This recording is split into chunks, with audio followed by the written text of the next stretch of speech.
Oke, kita masuk ke sesi kedua. Tadi kita coba menyelami, mendalami, merasakan apa yang dirasakan, dipikirkan ataupun yang dimiliki oleh tadi korban-korban tadi ya sebagai pasangan hidup yang ditinggal oleh kekasih yang tercinta ataupun kita sebagai anak-anak ya kehilangan orang tua sebagai pegangan hidup kita ya. Mungkin saya percaya kita tidak lagi katakanlah memiliki harapan, mungkin kita punya sebagian jiwa kita tuh hilang ya. Kemudian juga tadi misalnya kita sedang menabrak orang dan korban tersebut ada terluka atau bahkan meninggal dunia ataupun mobil orang lain yang katakanlah rusak berat dan kemudian ada masa yang berkerumun untuk coba ngadili kita ataupun menghakimi kita ya itu bagaimana ya dan terus terang aja pengalaman tersebut saya percaya jauh lebih berat ya. Nah, kemudian tadi kebakaran ya, orangnya tidak memiliki rumah lagi, dia bingung ataupun cemas masa depan anak-anak ini dan pasangan hidup mau tinggal di mana sementara dia malu tinggal sama keluarga-keluarga lain ya. Nah, sekarang kita coba masuk ke sesi dua.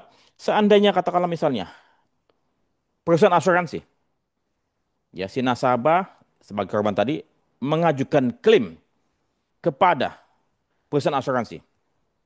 Ya, mungkin saja tertanggung ini mengalami keterlambatan dalam pelaporan. Ya, mungkin juga bingung dalam melakukan pelaporan karena ini bukan kebiasaan mereka. Ini adalah pengalaman mereka yang pertama.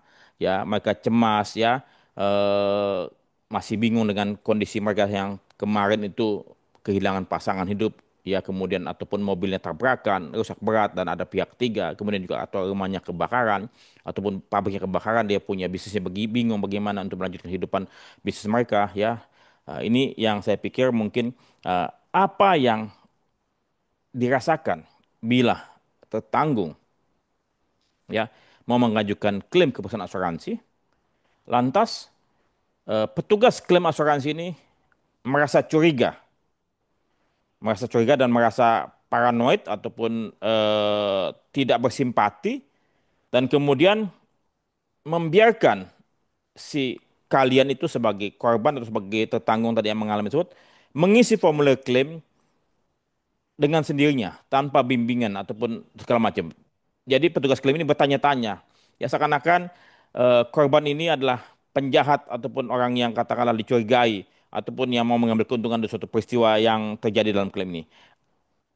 Apa yang kalian rasakan? Silakan. Eh, Linda,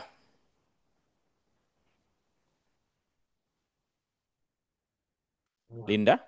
Kalau posisi saya sebagai tertanggung, yang pasti saya akan merasa marah ya Pak ya. Mm-mm, Ada rasa kecewa juga sama ya. pihak apa namanya asuransinya gitu. Mm-mm.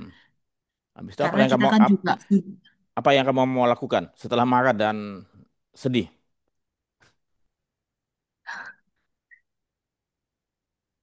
Apa yang kamu teriak-teriak di kantornya asuransi atau gimana? tidak sih Pak. Yang pasti dengan etikat yang baik kita Hmm. apa mengungkapkan bahwa kita sudah memenuhi kewajiban kita untuk membayar premi. Jadi kita juga berhak lah mendapatkan eh, pengganti atas premi yang sudah kita bayar, atas kewajiban yang sudah kita bayar. Oke, kamu tambah tertekan nggak? Tambah emosi nggak? Tambah itu nggak? Stres nggak? Iya, Pak. Tambah stres sih pastinya. Karena pengalaman kemarin itu belum terselesaikan. Saat kamu mau mengajukan klaim asuransi, itu yang kamu temui. Oke, terima kasih Linda. Oke, Baik, Pak. Sama-sama. Grace gimana Grace? Ini saya pengen dengar suara perempuan. Gimana perasaan kamu sebagai korban? Grace? Chris barusan toilet Pak. Oke, Elis deh, Elis. Halo Pak. Ya, Elis, bagaimana? Sama sih pastinya pertama kesel ya gitu Hmm, karena kan habis kejadian istilahnya habis jatuh ketimpa tangga pula gitu mm-mm. paling ya marah kesel kecewa ya paling diomongkan atau mestinya diskusi lagi dengan orang asuransi tersebut ini baiknya gimana gitu sih Pak. Kamu nggak berteriak? Enggak lah Pak, tetap kita sesuai etika ya Pak gitu. Walaupun Oh, kita kesal tapi atau kalau orang marah, pusing, ya orang paling stres, teriak-teriaknya. Orang stres biasanya teriaknya kan di itu belakang nggak aja bisa, Pak. bukannya udah nggak bisa mikir kalau orang udah stres gitu loh. Tergantung Pak gitu. Iya kalau kata misalnya orang satu-satunya yang Walaupun dicinta itu meninggal dunia, anak-anak di perlu sekolah, perlu biaya untuk melanjutkan hidup dan kemudian asuransi bertingkah, apakah itu nggak membuat stres? stres pasti Pak, tapi maksudnya tidak dengan teriak-teriak dengan asuransi lah gitu maksudnya. Oh, kemudian kalau Nah, kata pasti misalnya kalau asuransi tambah stres, ngeyel, Pak, bolak-balik ditolak dan tidak mau dengerin kamu, tidak mau dengan alasan kamu. marah besar sih Pak. Nah, ini kamu cuman cuman coba kita membayangkan saja, belum Jalur mengalami mungkin kan? akan jangan sampai sih Pak. Jangan sampai mengalami sih. Tapi kalau misalnya itu ya mungkin kalau memang eh, apa saya memang di posisi yang benar gitu ya akan melalui jalur hukum sih gitu Pak. Asuransi banyak duit loh kalau bayar pengacara. Kalau kita nggak banyak duit kan? Betul sih Pak, betul betul ya. Oke, Ya dicoba dulu Pak, usaha dulu gitu oke, semaksimal mungkin. oke, Itu sih kalau dari saya sih Pak. oke, thank you Alice. Sama-sama Pak. Oke, ini dia. Saya pengen dengar perempuan nih. Silakan ini dia. Ini dia. Ya, pagi, Pak. Ya, ini dia gimana? Apa yang kamu rasakan? Apa yang kamu pikirkan? Kalau katakanlah misalnya ternyata perusahaan asuransi itu curiga dan mungkin berusaha untuk nolak klaim kamu. Ya pasti sih kalau ya pasti kalau marah pasti marah sih Pak. Marah terus nggak terima ya, nggak terima dengan apa namanya dengan pernyataan asuransi tersebut yang menolaknya. Ya mungkin nanti saya juga akan apa namanya juga akan memberikan bukti-bukti yang memberikan bukti bahwa klaim saya ini sebenarnya bisa dibayarin gitu. Kenapa harus ada penolakan kayak gitu. Oke, oke. Ini dia sama Elis tersebut kurang lebih sama. Jadi mereka tuh hanya melihat dari sisi pandang sebagai orang di luar bukan korban ya. Kalau kalian sebagai korban atau sebagai tanggung yang mengalami hal tersebut bukan pakai mungkin, pasti udah. Kalau tadi ini dia kan pakai mungkin saya akan begini, enggak pasti, pasti saya akan marah, saya akan kecewa, akan teriak atau bahkan akan berusaha untuk bertanya lebih jauh kan begitu. Kenapa bisa ditolak? Apa alasannya? Dan kemudian akan mencari berbagai macam solusi dari pihak lain, bertanya ke sana kemari dan bahkan mungkin bisa, bukan mungkin tapi pasti mencari lewat sosial media dan segala macam. Oke, terakhir saya mau coba tanya Ros Diana. Ros, Ya, pagi Pak. ya apa yang kamu akan lakukan atau apa yang akan apa yang kamu pikirkan atau rasakan bila mana kamu sebagai tertanggung klaim itu tersebut dicurigai dan ditolak mungkin? Apa? Ya pasti saya akan marah sih Pak. Marah. Habis marah. Saya marah loh. Saya mau marah nih. Saya marah ya. Kamu dengerin, saya mau marah. Apalagi? Apalagi, Ras? Ya Kamu saya akan membuktikan kalau misalnya memang klaim saya bisa claimable. Oke, oke, claimable ya dan segala macam. Pokoknya kamu pakai gebrak meja nggak? Hah? Enggak lah Nggak, Pak. nggak pakai gebrak meja. Atau mungkin kamu pakai leher orang tersebut kamu pegang begini. Ya, enggak, Enggak Pak. enggak. Tapi kalau bisa saja kalau nasabah yang sudah panik dan mungkin stres bisa saja melakukan hal tersebut ya. Gitu. Oke. Nah, sekarang saya tanya lagi. Yang kedua ya, dua orang lagi dari Tanto, Tanto ya. Seandainya kamu sebagai korban ataupun orang tua kamu sebagai korban deh, ya, klaim ini ditolak, apa yang akan kamu lakukan? Ya viralkan dulu Pak sekarang mah. No viral, no justice, begitu. Viral no justice that's it. Oke.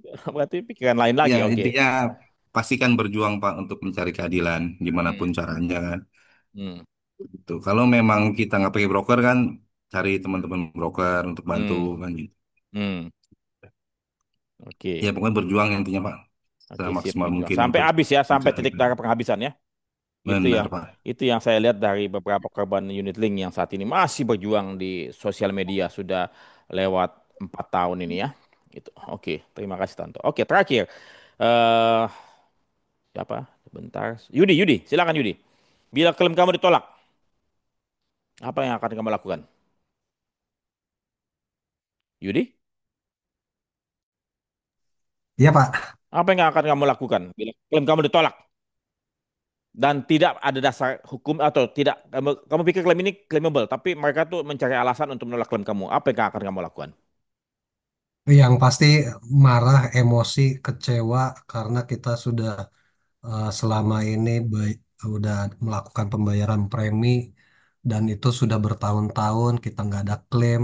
Nah, pada saat klaim ini, ketika klaim ditolak eh, terus berputar-putar dengan alasan macam-macam, ya otomatis eh, saya akan cari cari keadilan apapun caranya Bahkan bisa lewat sosial bisa. media sekalipun.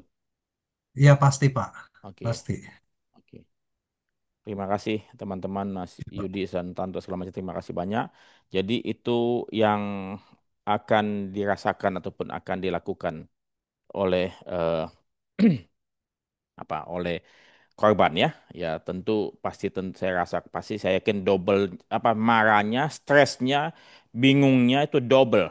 Ya tadi ada kesedihan peristiwa yang tadi musibah entah kematian, kecelakaan mobil ataupun kebakaran ya itu membuat suatu emosi, pikiran, panik, cemas dan segala macam perasaan tuh campur baur dan saya tadi si Pita bilang sampai setahun dia punya imannya gonjang belum stabil ya sampai tadi si Kiki bilang GPS-nya hilang sehingga kehilangan arah ya saya percaya itu hanya sebagian yang kita pikirkan, nah, apalagi ditolak klaimnya ya, di dipimpong sana sini, minta dokumen sana sini, dan kemudian si bagian klaimnya tidak mau mendengarkan, tidak mau memberikan suatu pengarahan yang baik, tidak empati, curiga, dan kemudian ketus, marah-marah seakan-akan tuh si nasabah ini adalah penipu yang harus dicurigai ya dan segala macam pikiran negatif yang selama ini mungkin ada dalam pikiran-pikiran petugas klaim dan pimpinan-pimpinan perusahaan asuransi. Ya, itu yang dirasakan oleh siapa si korban ataupun masyarakat luas ya. Jadi kita sudah sampai ke sesi kedua dan nanti kita akan coba sesi ketiga ya. Eh, saya putus dulu ya.